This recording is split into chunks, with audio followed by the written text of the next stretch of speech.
MAGA Mike Johnson made a stunning admission during the morning press conference where he was asked, so why don't you just bring the Republican members back to the House? Just why don't you support funding and paying essential workers? Like, why don't we start there, Mike Johnson? Because the Senate seems willing to do that. Why don't you do that? Why you keep telling the House members that they need to be on vacations and not show up and not speak to Democrats, yet alone negotiate with Democrats? Like, isn't Schoolhouse Rocks or isn't like fifth grade government, like the parties are supposed to talk to each other? Why are you telling your members don't talk to Democrats? That's kind of odd, MAGA Mike, don't you think? Here's what he says. Here, play this clip. Jeff. If it's so important to pay the air traffic, you said you want to see what happens in the Senate. Why wouldn't you commit right now and say we're going to have the House back in session and we're going to vote? Because you know as well as I do, sometimes when one body moves something, it gives impetus to the other body. Well, no, I don't know that. We just demonstrated it's not true, Chad. We passed the CR to get everybody paid. If I brought everybody back right now and we voted on a measure to do this, to pay essential workers, it would be spiked in the Senate. They're going to show you this afternoon that they would spike that bill. So it would be a waste of our time, and it would take the pressure off Chuck Schumer to get his job done and open the government again. This is what's so infuriating to us. Yes, sir. As MAGA Mike says, you don't want to see mad MAGA Mike. He wants to be the happy warrior, is what he's been repeating over and over and over again. Well, then he threatens people who are going to football games. I think that's their approach. I guess first it was blame immigrants, then transgender people in Peru, and then go back to immigrants, and now say Democrats are destroying football. Here, play this clip. We're rounding into a holiday season, as we all know, and we're in the middle of the height of the football season. This is peak travel time for the U.S. Hundreds of thousands of Americans are going to travel to football games this weekend, for example. And if the current trajectory continues, many Americans could miss watching their favorite teams and reconnecting with friends and family. So football fans, hey, if you're stuck in the airport this weekend while your favorite team is about to kick off, you can blame the Democrats for that, all right? I mean, who's writing these scripts for him? I mean, this would be like on Saturday Night Live and maybe mildly funny if they weren't ripping away the health care of 20 million people. Hey, football fans, blame the Democrat. Who writes these things? And then they claim that they're the party of healthcare as they're ripping away healthcare from 20 million Americans. And everybody knows it. Just extend the Affordable Care Act subsidies and protect Medicaid. But he goes, we've shown that we're here to do it. Remember that budget bill? We saved it. We did it. We gave you help. No one believes this. Here, play this clip. When the government dumps more money on a bad system, it makes it worse. And that is the reality. We have to make everybody face that, and then we got to build the consensus around the solutions. We have lots of ideas. The Republican Party is the party ready to fix that, and we're demonstrating that every day. We brought down costs in Medicaid, and we strengthened the program in the big, beautiful bill because we got ineligible enrollees off the program, and we brought down the cost. It's going to save, the CBO says, the measures that we did in that bill on Medicaid, for example, are going to save $185 billion. So they're good ideas, Joe. We just need time to work through the consensus to do it. But we got to get the lights back on here. Again, we got to open the government so that all of that can happen. Just open it. Trust us. We're going to do it this time, even though we're the party that rips away your health care. The MAGA Republicans, what are they talking? Let's bring in Senator Jeanne Shaheen, New Hampshire. Senator Shaheen, great to see you on the MeidasTouch Network. Nice to be with you. You see Mike Johnson every morning.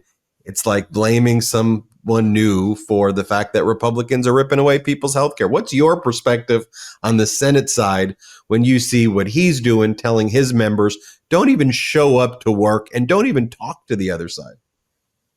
Well, I just want to correct what he said about the reconciliation bill, the big, beautiful betrayal, as I call it, that was passed last summer.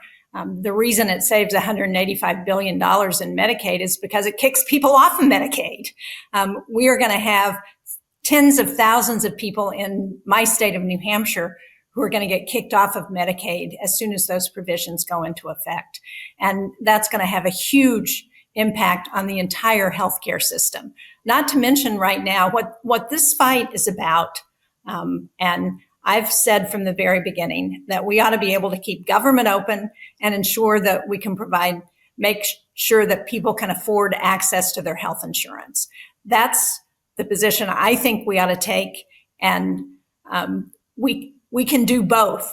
And The fight is about ensuring that we are not going to see 20 million Americans who are going to have their health insurance premiums become unaffordable and kick 4 million people off of their health insurance because of those rising costs. And, they keep claiming that we knew about this and why did we let this happen? Well, we tried to extend the end date for those tax credits 4 times this year, and the Republicans refused to let us do that.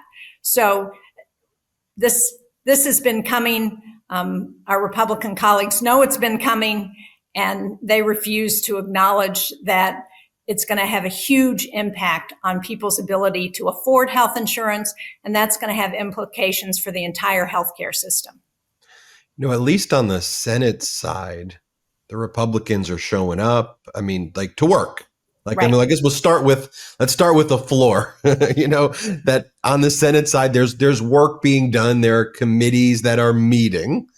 On the House side, in the past 90 days, they've showed up. I don't know what it was, like 11 or 12 times, if that. All summer, they said they weren't showing up because once people started talking about the Epstein files, they're like, all right, we're leaving, go home. And now, to me, I just remember growing up in government class with Schoolhouse Rocks in 5th grade. Parties got to talk to each other. Our system relies on conversations. So it's just strange to see Mike Johnson every morning do that press conference and then tell his members, don't even talk to the other side. Their ideas don't matter. Don't speak. And that to me is what do you mean what are we? That's not what our country's about. Well, Speaker Johnson seems to be more concerned about his own future than he is about solving problems that this country faces. And the fact is, we are in this situation because people have refused to talk to each other. The reason there was no government shutdown during the 4 years of the Biden administration is because we understood that this is not just about who's in the majority and who's in the minority, certainly not in the United States Senate.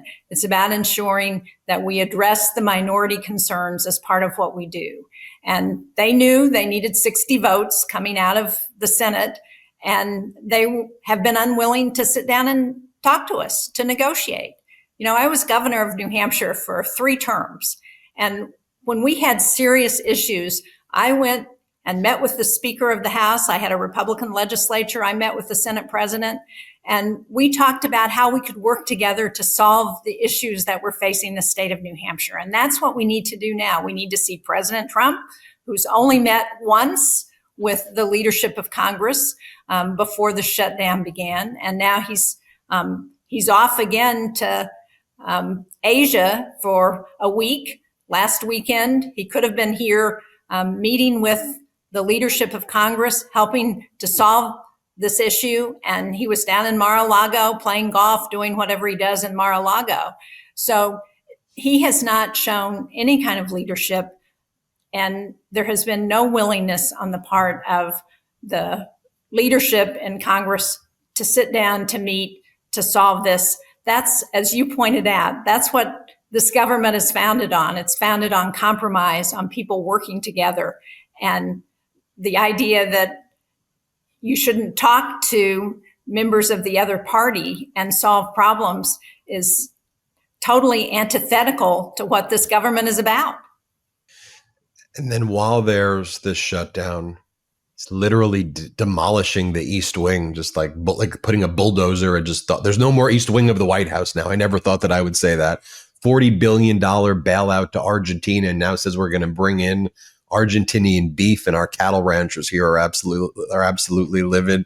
He's focusing on his own private Qatari jets that he's bringing in, and a settlement with himself, with the Justice Department. Apparently, he has pain and suffering from the 2020 election and the investigation, so he believes that the DOJ should be settling with him for $230 million. So, it's also what he's doing and messaging, which to me just is telling the American people, I really don't care about you. The White House, this is my vanity project. Go screw yourself. That's how I see it. Is that how the people of New Hampshire are seeing it now? Well, I think the people of New Hampshire want to see us get this done.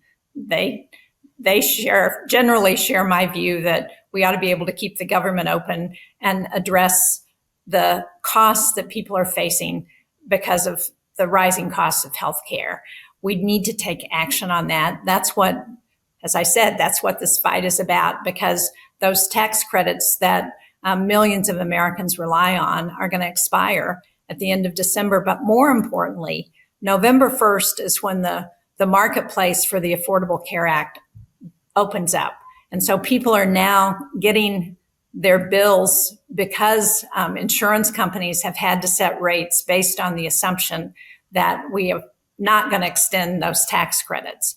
And so what we're seeing with people across the country is those bills doubling for people. And the people who are getting hit the hardest are older Americans, people who live in rural areas, small business owners. About half of the people who are affected are either small business owners or their employees. So this is going to have a huge impact, not just on those people who benefit from those premium tax credits, but on the entire healthcare system, because the expectation is that people who are healthier and younger will drop out because they're not going to be able to afford their health insurance.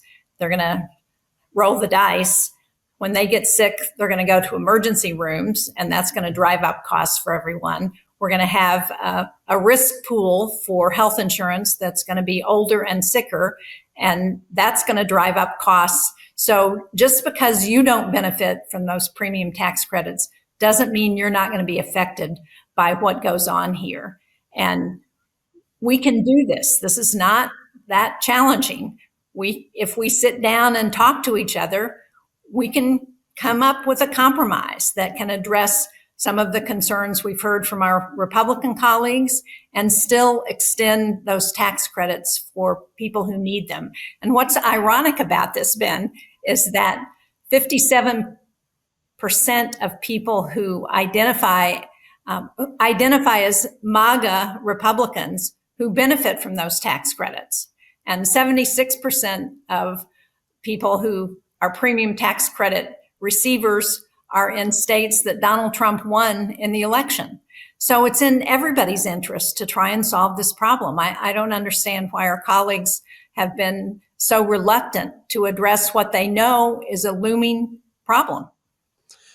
And something that's also, as we pivot to foreign relations, you sit on the United States Senate Committee on Foreign Relations, that I just feel that in a few years from now, people are going to look back on, to me, what's happening in the Caribbean and now in the Pacific with the United States military without providing any transparency. I mean, shooting at these fishing boats and then providing pretextual justifications for it that don't really just kind of logically make sense based on knowing the types of drugs that are in the area, the size of the boat, where the boat's located, the amount of times it would need to refuel, where it looks like. I mean, just looking at it logically, look, we should have the most serious interdiction policies when it comes to drug boats and drug running.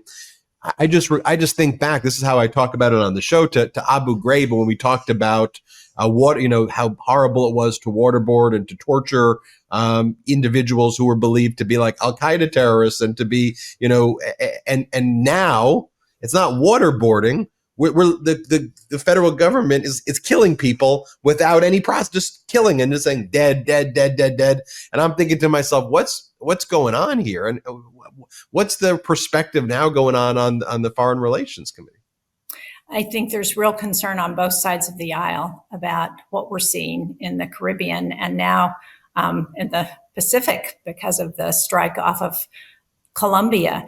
In New Hampshire, we've been very hard hit by the opioid epidemic. We've had one of the highest overdose death rates in the country.